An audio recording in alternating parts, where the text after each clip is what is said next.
Fala, queridos, tudo bem com vocês? Eu me chamo Michael Clarinha, é um prazer muito grande estar aqui para juntos estudarmos o resumo geral da lição da Escola Sabatina. Meus amigos, minhas amigas, de repente você já era inscrito no meu antigo canal, mas olha só, eu sofri um golpe e por isso o YouTube acabou bloqueando o meu canal antigo e nós estamos agora aqui começando do zero, então quero convidar a você, se inscreva no nosso canal, ative o sininho das notificações, deixe o seu like, o seu comentário e aproveite também, meu amigo, e compartilhe esse link com todos os seus contatos e vamos continuar crescendo aí com o estudo da lição da Escola Sabatina, estudando a Bíblia, estudando a palavra. A Bíblia é a nossa única regra de fé e prática. Mas, sem mais delongas, roda a vinheta e vamos para o vídeo.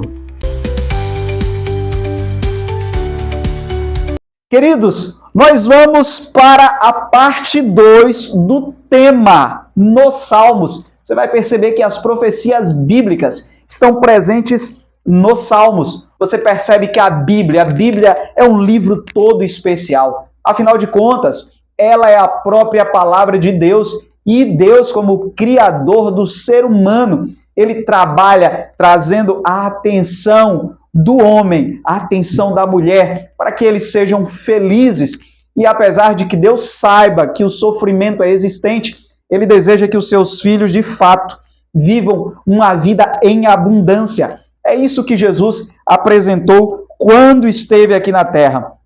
Bom, o tema da semana é nos Salmos, parte 2, essa é a lição 9, e o verso para memorizar está em Salmos 67, versículo 3 e 4. Louvem-te os povos, ó Deus, louvem-te os povos todos, alegrem-se e exultem as nações, pois julgas os povos com justiça e guias na terra as nações. E olha só, o autor da lição, ele destaca aqui na lição de sábado, quando pensamos nos eventos finais, geralmente destacamos as bestas e os poderes do Apocalipse. E sem dúvida, eles têm um papel importante. Caso contrário, Deus não teria colocado essas verdades na Bíblia para que as entendêssemos. As profecias, no entanto, também lidam com questões centrais como o pecado e o sofrimento, o juízo, a batalha entre o bem e o mal, a natureza da justiça e da injustiça, a perseguição ao povo de Deus e vários outros temas. Então você percebe que as profecias, elas trabalham todos esses aspectos da existência humana, do surgimento do pecado, e o livro dos Salmos também vai falar das injustiças, vai falar do pecado, vai falar do mal que tem, infelizmente, prevalecido nesse mundo, mas ele tem um prazo de validade, porque sem dúvida alguma, o nosso poderoso Deus, ele vencerá o pecado. O salmista, contando as suas experiências, ele relata que de fato o cristão sofre, o cristão se alegra, o cristão celebra, mas o cristão também tem momentos de dificuldades, os servos e servas de Deus têm momentos de dificuldades, e olha só, os salmos abordam essas mesmas questões em profundidade, explorando quase todas as emoções humanas possíveis.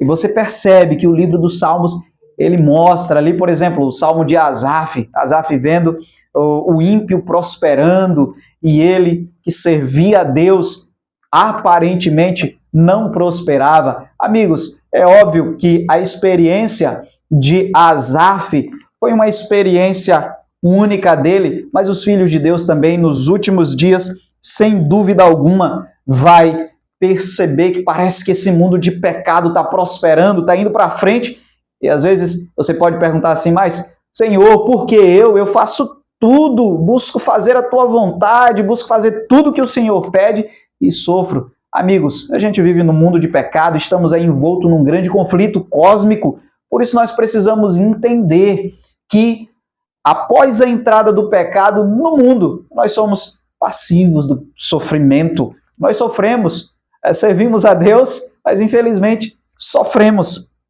A lição de domingo, dia 25 de maio, tem como tema socorro bem presente nas tribulações. E olha, o Salmo 46 é um salmo extraordinário. Ele apresenta um tema que encontramos no livro de Hebreus, o conceito de algo melhor. Em outras palavras, Jesus Cristo, ele é o nosso sumo sacerdote. Jesus Cristo, ele intercede por nós no santuário celestial. Jesus Cristo, ele está continuamente intercedendo pelos filhos e filhas de Deus. Na verdade, Jesus já é a solução para o pecado. Jesus na cruz do Calvário deixou claro que a salvação ela é possível para todo aquele que crê. A salvação ela é destinada a todos. Infelizmente, nem todos aceitam. Observem também o que diz o Salmo: portanto, não temeremos, ainda que a terra se transtorne e os montes se abalem nos seios dos mares. Essa, na verdade, seria uma representação muito clara do que vai acontecer nos últimos momentos da história da humanidade. O mundo vai passar por um caos tremendo, mas nós não precisamos temer, afinal de contas, a vitória. O nosso Deus é vitorioso e nos trará vitória finalmente quando Jesus voltar. Na lição de segunda-feira, 26 de maio, esperança em meio à turbulência. Você está aflito, está agoniado, está aperreado. Meu amigo, em nome de Jesus, fica tranquilo. O Senhor, Ele é a nossa esperança. E veja só, o livro dos Salmos frequentemente usa linguagem simbólica. Mas quando se trata de textos que apontam para a restauração do planeta, não há razões para acreditar que a linguagem seja meramente simbólica.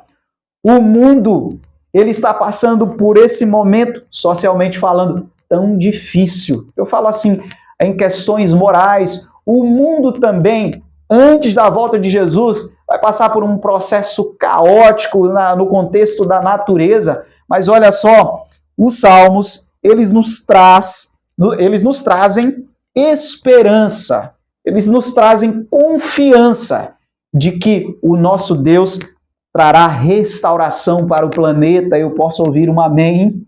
Glória a Deus.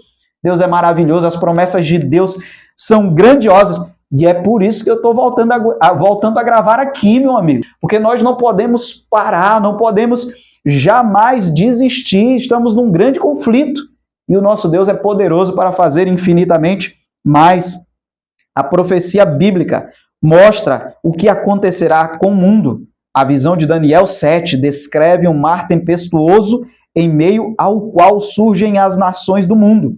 Os ventos de conflito, a guerra, sopram no mar dos povos que representam a terra inteira. Então você percebe aqui na profecia, os mares estarão agitados. Você vai perceber também na profecia que os anjos estão segurando os ventos. Quando os anjos soltarem os ventos, conflitos que parecem ser infreáveis surgirão no planeta Terra. Nós já estamos assistindo um pouco disso, mas o nosso Cristo, ele trará de fato solução. Por isso nós podemos sim ter esperança. Tenha esperança. Terça-feira, 27 de maio, debaixo de seus pés. Em longo prazo, o futuro será brilhante. Enquanto esse tempo glorioso não chega, lutamos com as consequências da escolha humana que cedeu o domínio do planeta para Lúcifer.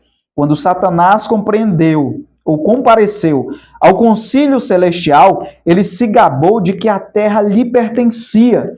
Deus perguntou: de onde você vem? Ele respondeu: de rodear a terra e passear por ela. Veja só, queridos, nós estamos aqui envoltos nesse grande conflito cósmico. O diabo, infelizmente, tomou parcialmente o controle, o governo desse mundo. Ainda que nós usemos a expressão Deus está no controle, eu te afirmo, Deus não está no controle de tudo, sabe, querido? Porque se Deus estivesse no controle de tudo, o mal não existiria. O desejo de Deus é extirpar o pecado do universo. E o diabo, ele tomou o controle de Adão e de Eva lá no princípio. Você percebe?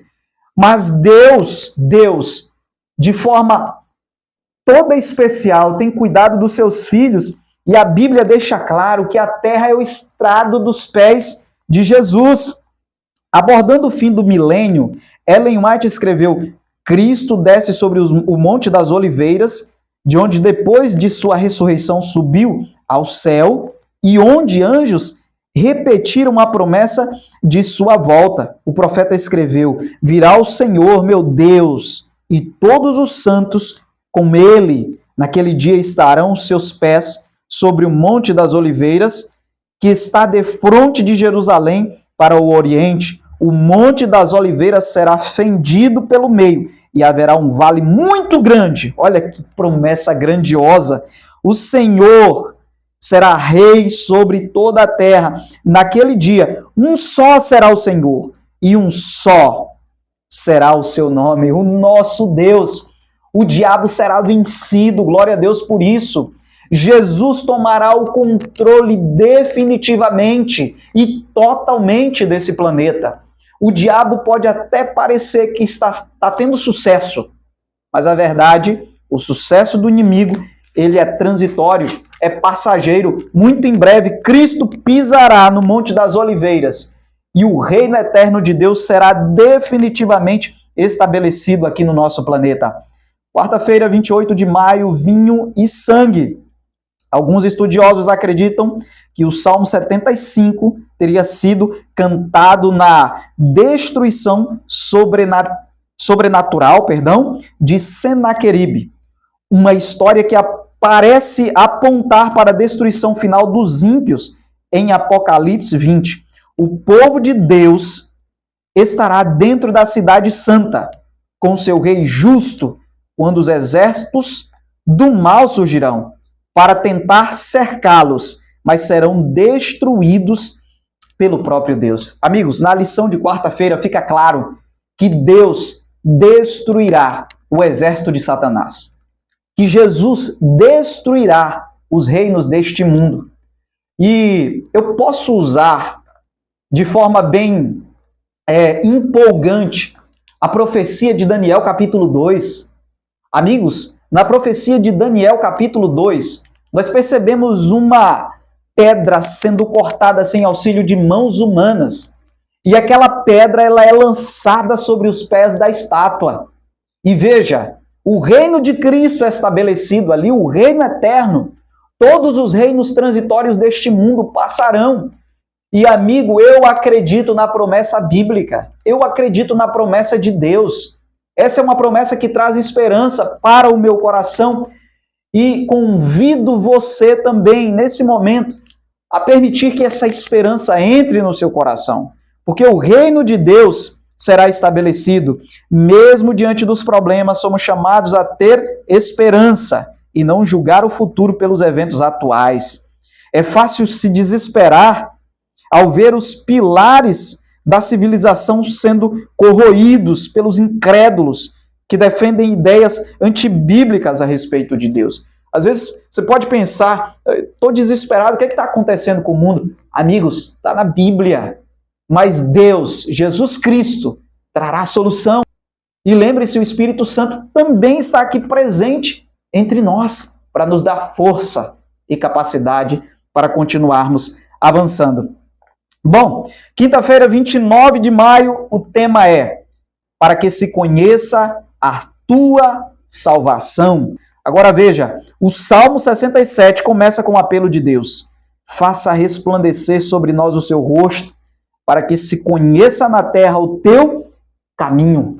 Esse mundo obscurecido pelo pecado, nesse mundo obscurecido pelo engano, nesse mundo obscurecido pelas trevas morais, eu e você somos convidados a resplandecer a glória de Cristo. Mas Cristo precisa primeiro brilhar em nós para que possamos brilhar para o mundo. Por isso, meu amigo, para que conheçam a salvação de Cristo, eu preciso pedir a Jesus que brilhe em mim e que o reflexo dele em mim ilumine a vida das outras pessoas. Por mais escuro que esteja o mundo, Jesus é a luz, Jesus é a solução. Estudo adicional.